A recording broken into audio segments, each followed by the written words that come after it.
Good morning to all. Today we are going to understand about the drugs and the synthesis and its applications. और इस श्रेणी में सबसे पहले हम एस्प्रिन के ड्रग्स को समझेंगे कि उसको कैसे बनाया जाए और उसकी क्या एप्लीकेशंस होंगी। सबसे पहले एस्प्रिन के बारे में जानते हैं। The patent for aspirin was granted to Bayer in the year 1893। 1893 में इस एस्प्रिन का इजाद हुआ था। इसको इजाद किया था बेयर ने। इसको ग्रांट करवाया था, इसके पेटेंट को ग्रांट करवाया था 1893 में, जिसकी वजह से इसको सबसे ओल्डेस्ट ड्रग का नाम दिया जाता है। और आज की डेट में फार्मास्यूटिकल्स जो सब्सटेंसेज हैं उसमें सबसे ज़्यादा वाइडली यूटिलाइज्ड एस्प्रिन है। इस ड्रग में, इस सब्सटेंस में एनाल्जेसिक प्रॉपर्टीज़ होती हैं जो कि पेन रिलीविंग एजेंट की तरह काम करता है, और एंटीपायरेटिक प्रॉपर्टीज इसकी होती हैं जो खास तौर पे बुखार को कम करने के काम आता है, which aid in reducing fever. The perception of pain is a fundamental protective mechanism that human possess. तो जो एक्सपीरियंस है पेन का, उसको that enables individual to engage in behaviors that mitigate the risk of sustaining additional harm to their physical well-being। तो इसको कम करने के लिए एस्पिरिन को अप्लाई किया जाता है। एस्पिरिन को हम लेते हैं। एस्पिरिन का फॉर्मूला हमारे पास है। सेकंड पोजीशन पे एसिटॉक्सी जुड़ा हुआ है। अगर हम यहाँ से काउंटिंग करें तो 1 2 सेकंड पोजीशन पे है एसिटॉक्सी। ये जो ग्रुप है, एसीटोन का ऑक्साइड H इसमें से हटा हुआ है तो एसिटॉक्सिस को बोलेंगे एसिटॉक्सी बेंजोइक एसिड, और रिमेनिंग पार्ट को हम बेंजोइक एसिड बोलेंगे। तो 2 एसिटॉक्सी बेंजोइक एसिड इसका केमिकल फॉर्मूला है जिसको हम एस्पिरिन बोल रहे हैं। आइए जानते हैं कैसे इसको बनाया जाए। इसको बनाने के लिए जो इसकी एक्सपेरिमेंटल प्रोसीजर होती है, जिसमें सॉलिड सैलिसिलिक एसिड को लिक्विड एसिटिक एनहाइड्राइड के साथ कंबाइन किया जाता है, जिसमें एक कैटलिस्ट ऐड करेंगे और वो होगा H2SO4। जो मिक्सचर हमें मिलेगा उसको फर्दर हम हीट करेंगे लगभग 90 डिग्री सेंटीग्रेड पर for a duration of 10 minutes, तब जाके हमें एस्पिरिन मिलेगी। सबसे पहले हम लेंगे सैलिसिलिक एसिड। ये इसका केमिकल फॉर्मूला है सैलिसिलिक एसिड का। इसके इस पोजीशन पे OH है और बेंजीन के इस सेकंड पोजीशन पे COH है। इसकी रिएक्शन कराएंगे एसिडिक एनहाइड्राइड के साथ और फाइनली एस्पिरिन बनेगा। इसका मतलब है कि H इस OH से हटेगा और इसकी जगह पे OCOCH3 जुड़ जाएगा, और फर्दर बचा हुआ जो पोर्शन है वो हम देखेंगे। H निकलेगा तो ये वाला पोर्शन जुड़ेगा इसमें, वो तो ऑलरेडी है CH3CO, और फर्दर हमें मिल जाएगा एसिटिक एसिड, जिसको दूसरी रूप से भी हम एक समझ सकते हैं। अगर नॉर्मली हम CH3 हटा के देखें तो this is the reaction where we can say in the presence of H2SO4 by applying the heat we will get acetyl salicylic acid, that is aspirin, और जो उसका बाय प्रोडक्ट है उसमें एसिटिक एसिड बनेगा। तो इसकी सिंथेसिस बनाने के लिए हम सबसे पहले देखेंगे कि सैलिसिलिक एसिड को एसिटिक एनहाइड्राइड के साथ ऐड किया गया। अब हम जान लेते हैं कि इसकी जो रिएक्शन है वो कैसी मैकेनिज्म रहेगी इसमें। तो सबसे पहले हम देखते हैं, हमारे पास है सैलिसिलिक एसिड। सैलिसिलिक एसिड का जो ऑक्सीजन है OH ग्रुप जुड़ा है, उसके ऑक्सीजन में जो लोन पेयर ऑफ इलेक्ट्रॉन्स हैं वो डोनेट करेगा, क्योंकि लोन पेयर इलेक्ट्रॉन बिहेव करेगा as a nucleophile. Nucleophile is always in search of the electron deficient centre electrophile, और यहाँ पर due to the O electron ये विड्रॉ करेगा अपनी तरफ। तो ये सेंटर जो है, चाहे या इस सेंटर की बात करें या इस सेंटर की बात करें, both centre will behave like as a electrophilic centre.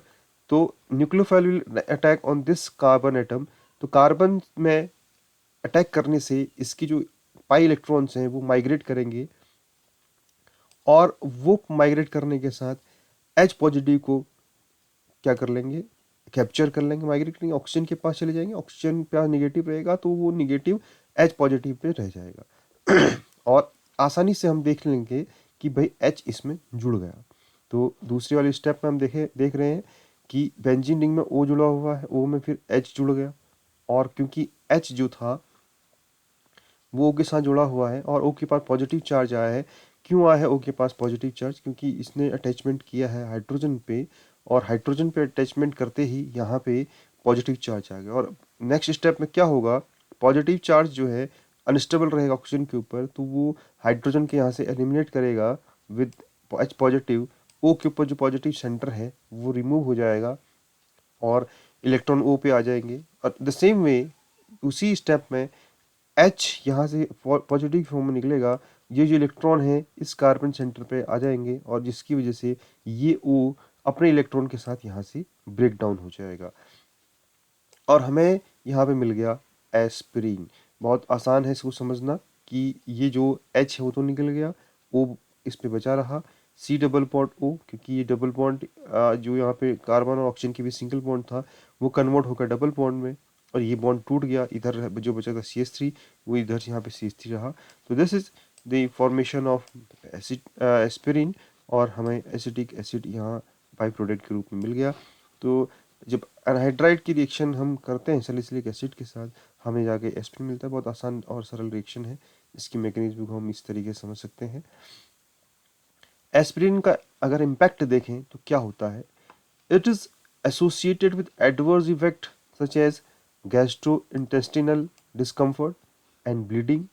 और इसकी जो ड्रॉबैक्स हैं वो ये हैं कि गैस्ट्रोइंटेस्टिनल डिस्कम्फर्ट रहेगा, पेट में समस्याएं रहेंगी, और ब्लीडिंग होने की संभावना बढ़ जाती है। The potential outcome can encompass both advantages and unfavorable consequences। दोनों सिचुएशन रहेंगी, इसमें फ़ायदा भी है और इसका नुकसान भी है। Aspirin functions as a anticoagulant by diminishing the coagulation capacity of blood. This attributes renders it valuable in the management of individuals who are susceptible to myocardial infections and cerebrovascular accidents. And the potential hazard of this side effect is heightened when administered to individuals with impaired blood clotting abilities. Adverse effect associated with aspirin uses is encompass gastric and duodenal inflammation, जिसमें कि ulceration हो सकता है और haemorrhage हो सकता है access consumption से। एंड हम जानते हैं कि एस्पिरिन इज एडमिनिस्टर्ड ऑरली, इसको पानी के साथ लिया जाता है, and is carried in the blood plasma as an aqueous solution, क्योंकि हम पानी के साथ एस्पिरिन लेंगे तो ये ब्लड प्लाज्मा में डिजोल्व हो जाएगा। इसकी प्रेडोमिनेंट नॉन पोलर नेचर होता है, तो एस्पिरिन लिमिटेड सोलिबिलिटी रहती है पानी में नॉन पोलर होने की वजह से, क्योंकि पानी हमारा पोलर होता है। To enhance its bioavailability it is necessary to augment its water solubility। तो इसमें केमिकल अल्टरेशन किया जाता है एस्पिरिन में। This process intense the reaction of aspirin with alkali sodium hydroxide और NaHCO3 resulting in the formation of ionic salt. Aspirin जब शरीर में जाएगा तो वो आसानी से जो अल्कली है NaMH इसका क्या क्या आयनिक सॉल्ट बनाता है। एस्पिरिन लिमिटेड सोल्युबिलिटी दिखाता है, जिसकी वजह से इसकी aspirin exhibits limited solubility whereas its sodium salt demonstrates enhanced solubility. इसका जो सोडियम सॉल्ट है वो सोल्युबिलिटी ज़्यादा हो जाती है उसमें, और नॉर्मल कंडीशन में ये सोल्यूबल कम रहता है।